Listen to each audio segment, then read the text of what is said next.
ইমান ডাঙৰ ডাঙৰ শিল। শিলে শিল শিল ডাঙৰে ভাই খুব ডাঙৰ দেখোন মানুহৰ গাত পৰি মৰি যাব আধা বাল্টিং হ'ল আৰু আছে এক বাল্টিং মান হল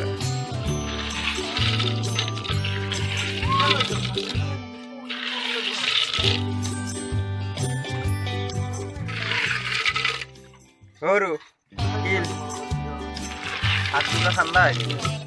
তামাম ঠাণ্ডা